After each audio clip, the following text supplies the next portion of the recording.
And many people go through life never getting in touch with their greatness because of the lack of motivation to push themselves, or because they have not found something that they believe to be worthwhile to challenge them. That many talented persons have gone unnoticed, and the world never had a chance to be exposed to their talent because that person did not take the time to begin to express or to demonstrate or to motivate themselves in the direction to bring that which they came into the universe to bring. Many people will leave the universe without a trace. No one will know they were here. And in fact, under their name, we could put under there, not used up. Will anybody know that you came this way? What contribution are you giving? What will you leave? What will be different because you came this way? That life is our gift to us, that God has given us, and how we live our lives is our gift to God. What kind of gift are you formulating? Is this a gift that you like to take back and do something else before you turn it in? Think about that. What can we do? What are some of the keys that we can begin to use to motivate ourselves when our batteries run low? Because I don't care who you are, I don't care what you do, at some time you are going to get tired. At some time you're going to get in a rut. Seem like nothing you do works out right. And sometimes it just seems like you just don't have the wherewithal or the will to do anything. That sometimes you act like you're punch drunk. You're just wading through life, just doing time day in and day out, looking at non-discriminatory television, anything that's on, just looking. And depressed, feeling powerless, feeling useless, and bored. What do you do? How do you get yourself out of a rut? How do you, when you know you can do more than what you've been doing and you're not doing it and you're discontent with where you are, you get angry at yourself. How do you get out of that rut? How do you motivate yourself? One of the things that we must do is that we must be involved in working on achieving self-mastery. You must work on yourself continuously. Never be satisfied with yourself. Always know that as you invest the effort and time on you, that's the greatest ability that human beings have above animals. See, a dog can't be anything but a dog. Tree can't be anything but a tree. Human being, you've got unlimited potential. You can put effort on you, and by concentrating on you and developing you, you can transform your life wherever you are right now.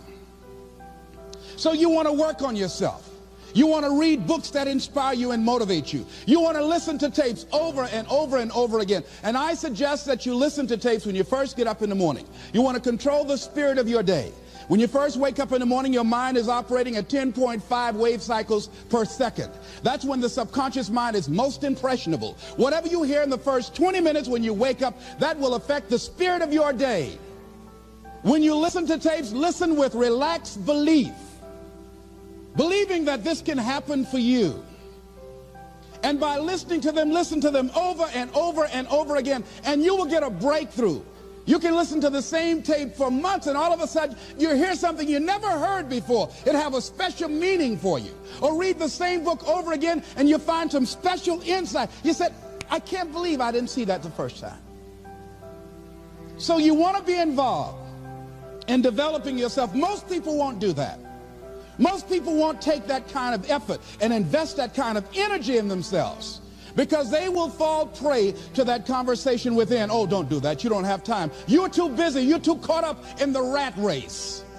Most people won't do that. Well, they won't take time to go to lectures. They won't take time to go to seminars. They won't take time to go to classes to improve themselves. And as you continue to work on yourself, you will begin to expand your vision of yourself. You'll begin to work towards self-mastery. And you will begin to see it reflect itself in all the dimensions of your life, your mental life, your physical life, your social life, in your relationships, your monetary life. So concentrate on developing yourself. Because if you don't, I guarantee you that you will make a settlement. And most people have. And most of us already have. What kind of settlement have you made with your life? Many of us are making in-life settlement. We're settling for less than what we actually deserve. We don't feel good about it, but we make it work in our minds. We'll come up with some kind of excuse to make it all right. What kind of settlement have you made with your life? Many of us settle for less than what we want out of relationships because we don't have the courage to change them. The next thing is, in order to begin to find some keys to self-motivation to drive yourself, in addition to working on yourself, and as you work on yourself, you feel good about yourself, and as you feel better about yourself, you treat yourself differently. Develop a health plan. See, you can't feel well and do well if you don't have good health. You can't perform if you don't have your health. Your health is valuable. Develop a health plan.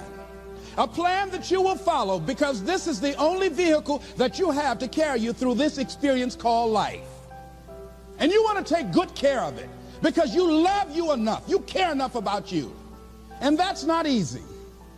It is not easy having a health plan and sticking to it. But you're worth it doing it again and again and again. Next thing is, as you take care of yourself, the next key is keys to motivation, to self-motivation. You want to live life with energy and passion. You want to make a conscious effort to be lively. See, in life, you either saying hello or goodbye. You either on the way or in the way. You want to be happy. You got a lot to be thankful for. But you watch some of the faces around you every day.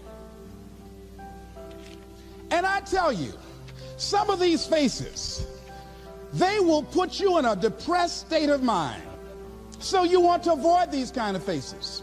When you see them coming, turn your head. The things that you say to yourself, you want to watch them, and in watching them, you want to take charge. So you've got to learn to stand up to yourself inside yourself. And short circuit, override that conversation that's always going on. 85% of what that conversation will tell you is negative. It's negative. It will tell you you're tired when you really are not tired. It will tell you you can't do it. It will fill you with fear.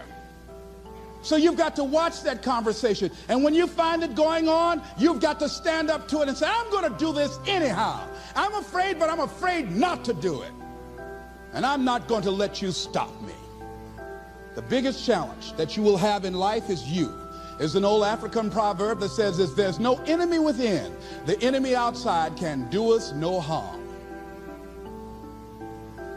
The next thing that is a key to self-motivation is that you've got to ask yourself, what do I want out of life? What do you want out of life? What do you want out of a job? What do you want out of a career? What do you want out of a relationship? What do you want? What gives you your life? How will you know when you got it? What will make you happy? You need to know. You need to start asking yourself some questions. What do I really, really, truly want? You need to be exact about that. Don't be vague. Oh, I just want to be happy. That's too vague. What will make you happy? How will you know when you got it? Zero in on it. Be exact. Be specific. And as you do that, that will stimulate that superconscious mind, or the reticular activating system of your mind, that will begin to find those things, to identify with it. And once you begin to determine that which you want, take the time to write it down.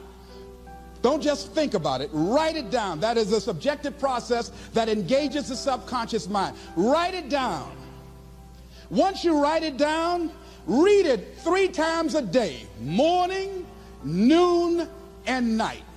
Why is that important? Because what it will do, it will cause you to focus. It will cause you to concentrate. When that other conversation is going on telling you what you cannot do, telling you all of the impossibilities and all of the obstacles, your concentrating will begin to create a larger vision within yourself, and you'll start looking for and seeing some new opportunities. You start creating some openings for yourself. As you begin to read that every day, day in and day out, that will make you focus. That will discipline your thinking. And you'll get all kind of creative ideas. As I talk to you right now, being involved in this immersion process, you're going to create some openings for yourself. You're going to get some ideas. You're going to feel your adrenaline flowing, and you're going to think about something, some idea you had. You say, I want to go back and I'm going to look at that again from a different vantage point, not from the level of the problem of the obstacles that I encountered, but from a higher vantage point. Because what you will begin to see and to know as I talk to the higher consciousness within you, that you are powerful, that you are a miracle worker. And that inner conversation has conditioned you to believe that you are not. And as you begin to discover the truth of who you are, whatever challenge that you're facing in life, and if you're living, you're facing some challenge, you'll begin to know that you're powerful and that you're a miracle maker.